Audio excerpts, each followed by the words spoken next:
నమస్తే, welcome to Disha TV.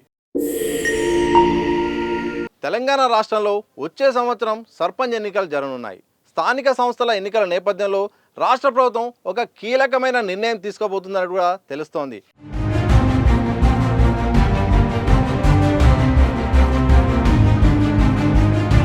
ఇప్పటి వరకు స్థానిక సంస్థల్లో పోటీ చేయాలంటే 2 పిల్లల నిబంధన ఉంది.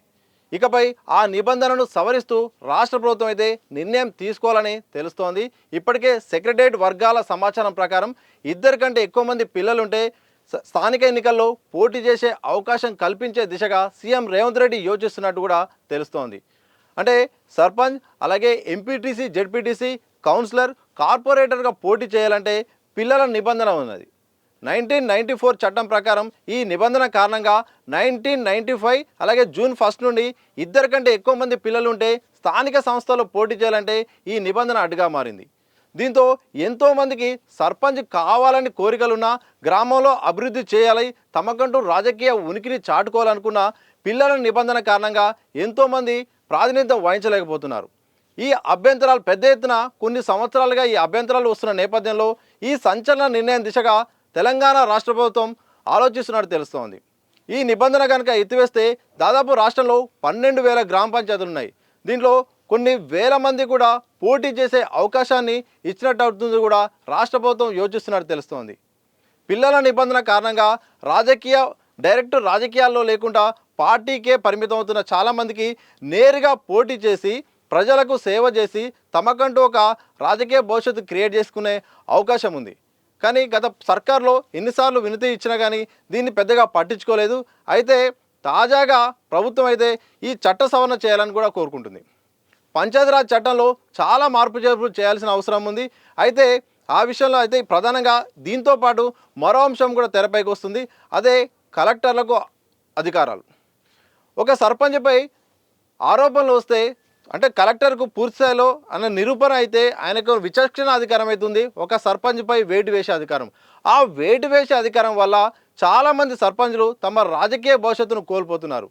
ప్రత్యక్ష ఎన్నికల్లో నేరుగా ప్రజలతోని గెలిచినప్పటికీ ఆరోపణలు వచ్చిన నేపథ్యంలో, వివాదాల నేపథ్యంలో వేటు వేయడం వల్ల తమ జీవితము ఇబ్బందులకరంగా అవుతుంది, ప్రజా జీవితాన్ని ముందుకెళ్ళలేకపోతున్నారు అని కూడా వార్తల నేపథ్యంలో సర్పంచ్లపై పూర్తి స్థాయి అంటే సూపర్ పవర్స్ నుండి తొలగించే విషయం, అంటే సర్పంచ్లకు వేటు వేసే అధికారాన్ని కూడా సవరించే దిశగా రాష్ట్ర ప్రభుత్వం యోచిస్తున్నట్టు తెలుస్తోంది.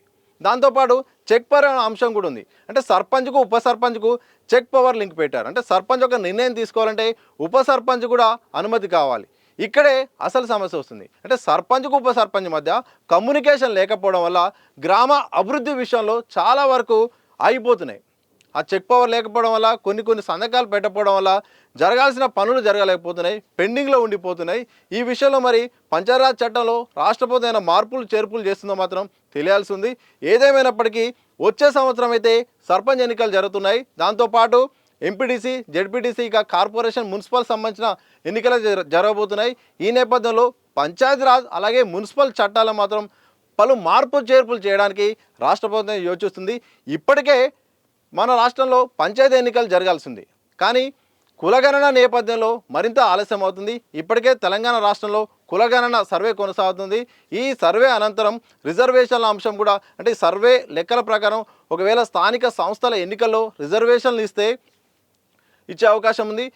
ఇవ్వకుండా ఇచ్చిన మాత్రం ఎట్టి పరిస్థితుల్లో ఇప్పటికే ఎన్నికలు జరగాల్సి ఉంది, కానీ కులగణన నేపథ్యంలో అది మరింత ఆలస్యం అవుతుంది. 2025లో మాత్రం పంచాయతీ ఎన్నికలు జరగనున్నాయి.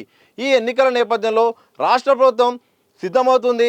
ఎట్ల పరిస్థితుల్లో కూడా స్థానికంగా రాజకీయంగా మరింత కాంగ్రెస్ పార్టీ బలంగా తయారయ్యేలాగా యోచిస్తుంది.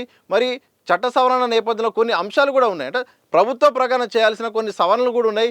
మరి ఏ సవరణలు చేయబోతుంది, ఆ సవరణల కారణంగా ఎలా ముందుకెళ్తుంది, రాజకీయంగా కాంగ్రెస్ పార్టీ ప్రభుత్వం కూడా ప్రజల్లో ఎలా బలంగా ఉండబోతుందో తెలియాల్సింది. ఏదేమైనప్పటికీ పంచాయతీ ఎన్నికలు కులగణన నేపథ్యంలో ఆగిపోయాయి. వచ్చే సంవత్సరం అయితే జరగనున్నాయి. ఇక 3 పార్టీలు కూడా తమ బలాన్ని ప్రదర్శించుకోవడం, అంటే స్థానికంగా బలంగా ఉండడానికి ఇటు బీఆర్ఎస్, ఇటు కాంగ్రెస్, మరోవైపు బీజేపీ అర్బన్ నుండి రూరల్లో కూడా మరింత బలంగా ఉండేందుకు ఇప్పటికే గ్రామ స్థాయిలో వాళ్ళ సంఘాలు కానీ వాళ్ళ సంస్థలు కానీ మరి డైరెక్ట్గా ఇండైరెక్ట్గా అన్ని రకాలుగా ప్రయత్నం చేస్తుంది. సర్పంచ్ ఎన్నికల్లో రాజకీయ పరిస్థితులు ఎలా ఉంటాయో తెలుసుకోకుండా ముందు ప్రధానంగా అయితే ఈ యొక్క సంతానం అనే ఒక నిబంధనను ఎత్తివేయడం వల్ల ఎంతోమందికి పోటీ చేసే అవకాశం కల్పించనుంది. అంటే 1994 చట్టాన్ని మార్చి ఇక కొన్ని సవరణలు చేయనున్నారు. సో మొత్తానికి సంచలన నిర్ణయం దిశగా అడుగులైతే రాష్ట్ర ప్రభుత్వం ఇస్తుంది. సర్పంచ్ ఎన్నికల్లో పోటీ చేయాలంటే ఇద్దరు పిల్లల నిబంధన ఎత్తివేయడానికైతే ఒక కీలకమైన నిర్ణయం సీఎం రేవంత్ రెడ్డి అయితే తీసుకోబోతున్నారు.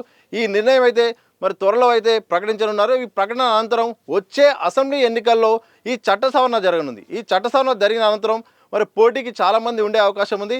ఈ పోటీ అంటే చట్టాల్లో ఎలాంటి మార్పులు రానున్నాయి, అలాగే ఒక్క సంతాన నిబంధన ఒక్కటే ఉంటుందా, లేకపోతే మరిన్ని కీలకమైన మార్పులు చేర్పులు జరగనున్నాయి అయితే మాత్రం కాలమే నిర్ణయించనుంది.